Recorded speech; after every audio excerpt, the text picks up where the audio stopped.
Hey everyone, this is PrinceWatercress, and welcome back to Let's Play Gex Enter the Gecko. In the last video, we finally found every room remote that is in Out of Toon, and we unlocked Gilligek's Isle.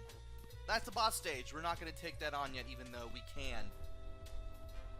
So after taking a swig of tea there, we're going to go to the other regular stage that we can access at the start of the game. And I could just take that entire long walk all the way to the other side, or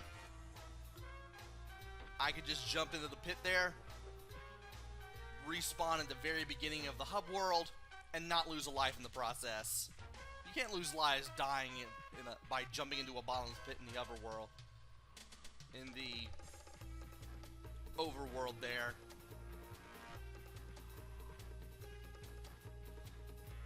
So let's go ahead and check out Scream TV, Smellraiser. It's tail time.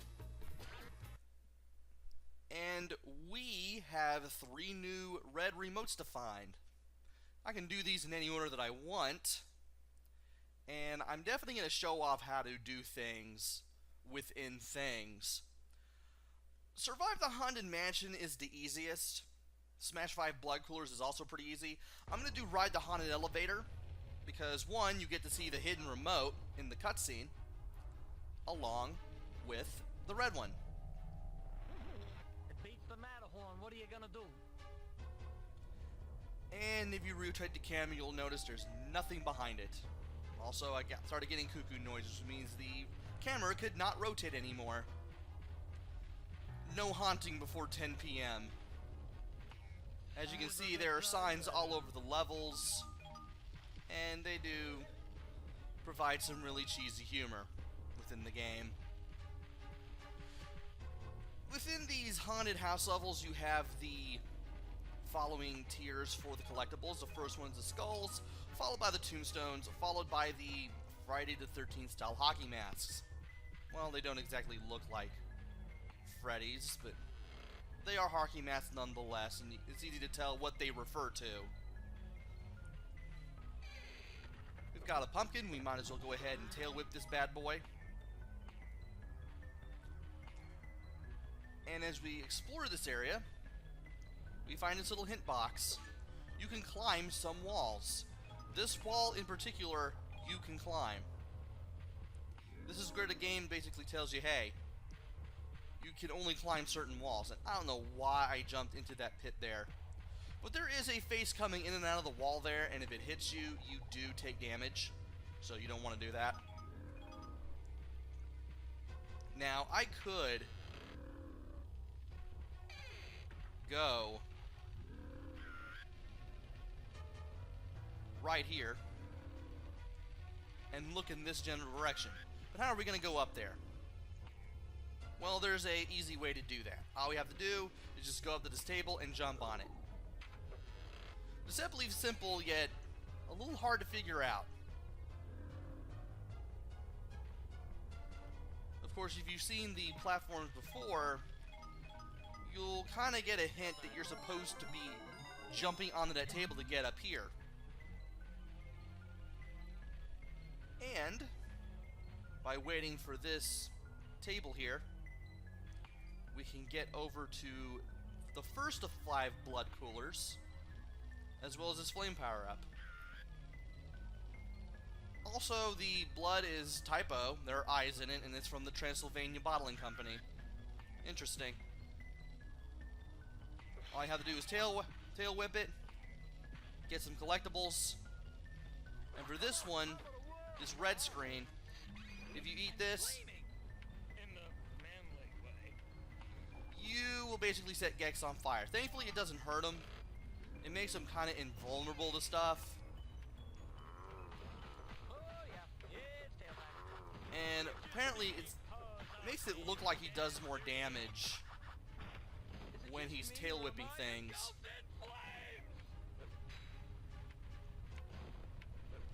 Of course, this effect only lasts for a limited amount of time, so you do want to be very careful. Also, you obviously want to avoid the axes that are dropped by these living armors. And there's nothing back there, so don't worry about that. And that ticking sound you heard earlier was my flame power-up beginning to run out. As I was saying, the effect of Gex being on fire lasts for only a limited time. And there is a ticking sound that basically tells you it is around for a limited time. Also, these chandeliers, you don't want to be on them for too long because they will fall down. Thankfully, they do respawn, and here is the second blood cooler. And if you walk into this bookshelf, you can find a hidden switch.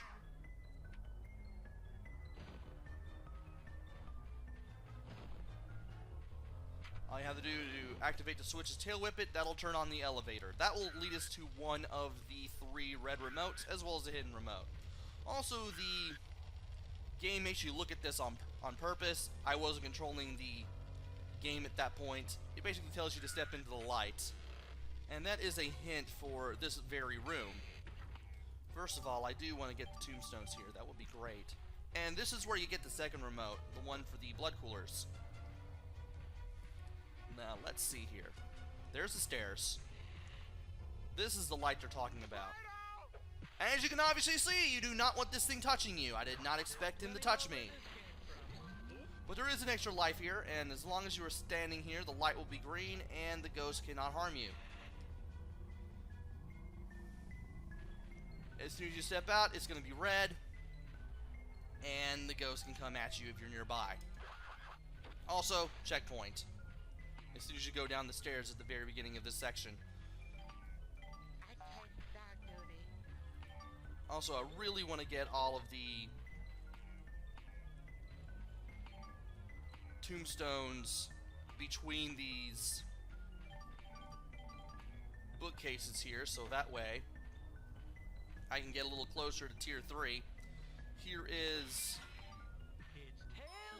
the third blood cooler, right next to where you find the second one. And how am I doing on health? Okay, I just have the 1 hit removed. So let's go ahead and grab this. By the way, you can walk around with flies encircling you, and you can eat them if you need to. What you can do is hit some extra life or health TVs and then have the bugs hang around you, and then you get hit, you just, hey, free hit. Also, you don't want to be near that skull when it spits fire. It will hurt.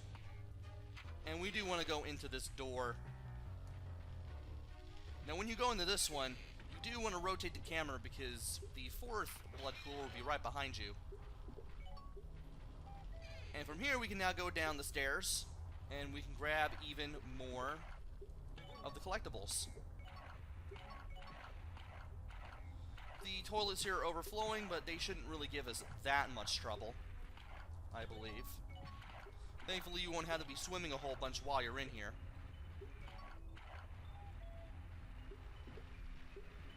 And if we can get in here,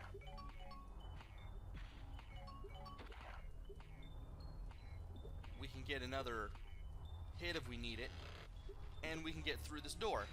All we need to do now is avoid the axes, and we should be good to go. Now there should be a jack-o'-lantern that we can beat up, Now that's what I call getting some as well as the collectibles remote. a lot of tail. Let's go ahead and grab even more while we're here. And I believe there's another section we do want to go to, unless I am following the path correctly. By the way, there is some health right there, to the left of the axis in case you need it. The stage is pretty generous with the health. And yes, I am going the right way. We do have a murderous doll, similar to Chucky from the Child's Play series. Would never follow us into a floating furniture field. And when you whack the doll, the head will fly off. If you tail whip the head, you will get rid of the enemy. And you'll get a lot of collectibles out of it too.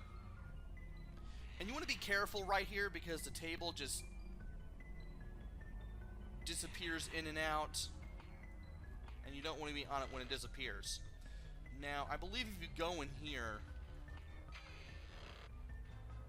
this leads to the first remote. We're not going to grab that. Instead, we're going to take the elevator, because I believe that's the one I picked. And if the elevator is on, Gex will walk in automatically. And it is nice to look at the paintings here and notice how they are just elongating, kind of like that Haunted Mansion ride in Walt Disney World. And this leads to the third red remote, the one that involves the elevator. But if you drop down here, you will be able to get the hidden remote.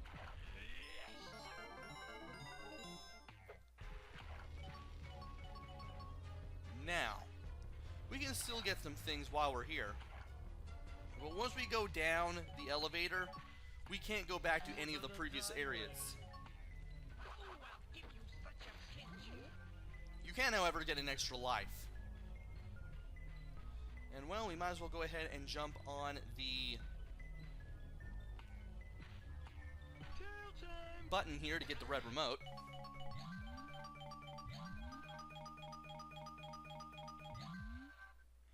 And we've collected quite a bit of collectibles here. I do like that.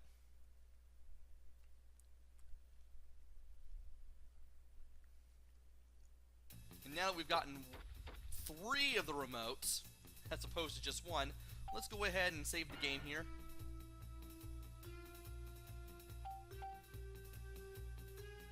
And apparently, for some reason, it's a J and not a D.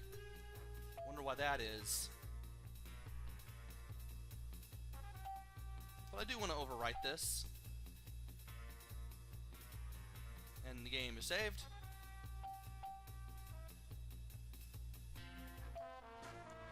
And for getting enough remotes, we can get Aztec 2-Step, which is a bonus area.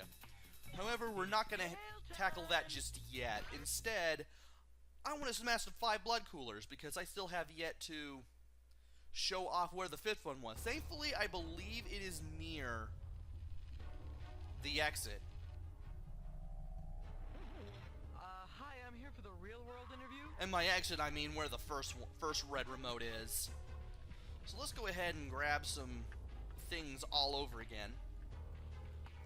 Because why not? I definitely want to get as many lives as I can. I'm already at 31 lives, aren't I? Oh, 28. I don't know why I thought I had 31. Though I did have that many at the end of the practice run for this stage. But you can easily get 30 lives while tackling only the first 2 stages of the game. It's pretty weird. Very, very easy to get lives in this game. So it's kind of impossible to game over. And I want to see if I can rotate the camera again. And apparently I have to go forward in order to go back here. I do want that last skull.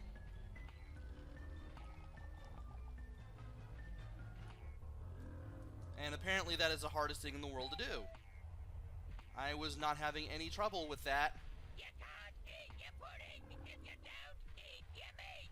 I was having no problem with that last time I went through here.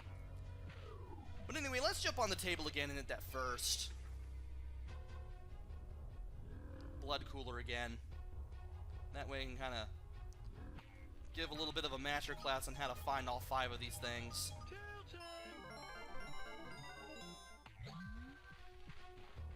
And let's see, where is the floating table? Well, it would be nice if I had this camera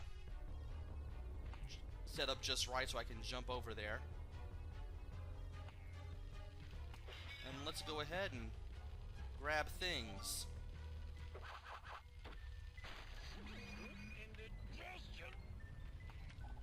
Now that we're on fire again, let's go ahead and try not to get hit by that, even though that probably won't be able to hurt us while we're on fire. And just tail whip this zombie. I forgot completely to talk about him. Keep whacking him to get rid of all of his limbs, and then if you keep hitting him, you can get up to 3. you can get 3 collectibles out of him if you keep hitting them after all that. But if you hit the zombie enough times, he does stay dead.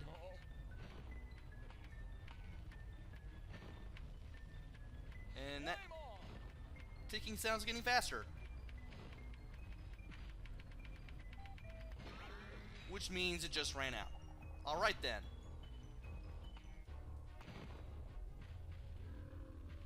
Now there is cooler number 2.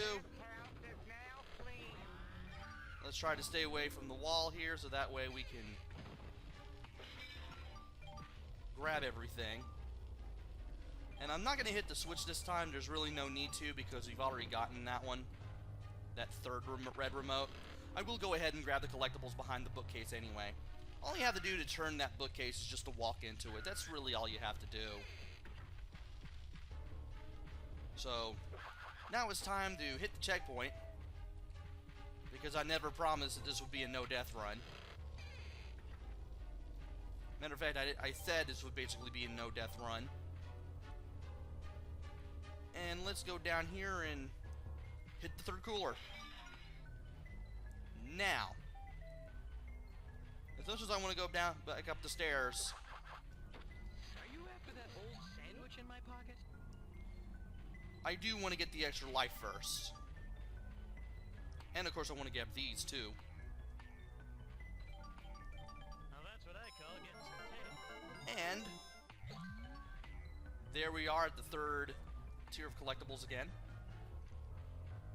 Very, very good.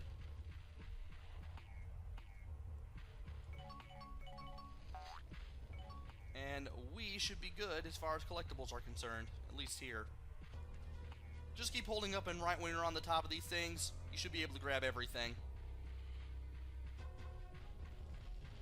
And now we need to avoid this guy. I ain't afraid of no ghost. And just try not to let that happen. Can you grab the thing? Thank you so much.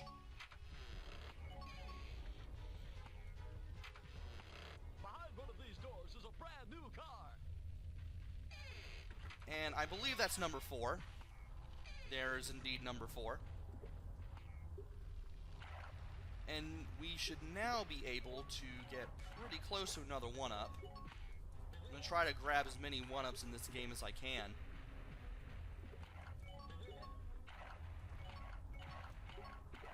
I'm going to see if I can go for 99 lives this time.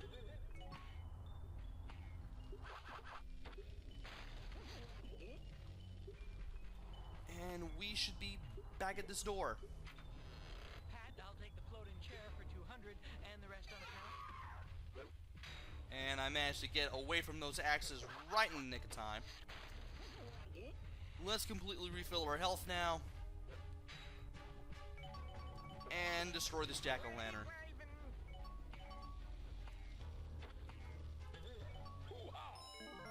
Alright, we got another extra life here, and the camera is going completely wacko. That's all. Why?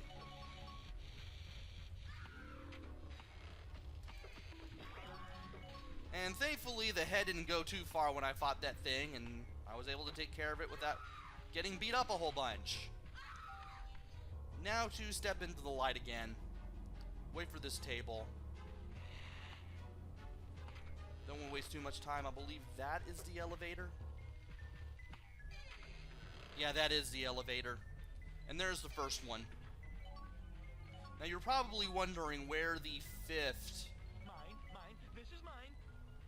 of the blood coolers are. Well, it's right here. All you have to do is go back and jump up. And you'll find it along with an extra life, which I will definitely be taking. I'll be taking those collectibles, and I will be taking the red remote that comes with it. I guess I can go ahead and grab these, why not? But at least we now know where the final red remote is right in this room. I will drop down here. And now we need to get back in the water. We're gonna go back in here.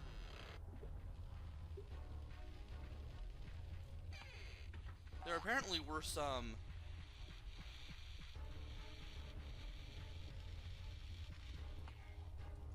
collectibles I forgot to notice, but maybe it's just me. Beat the Matterhorn. What are you gonna do? I'll go ahead and take a look just to be safe, though I doubt it. And then it probably showed collectibles there just for the sake of it. Or maybe I just got that skull enemy confused with collectibles or something. I don't know. But we got the second remote now, the one for the blood coolers. So we might as well go ahead and press X to continue.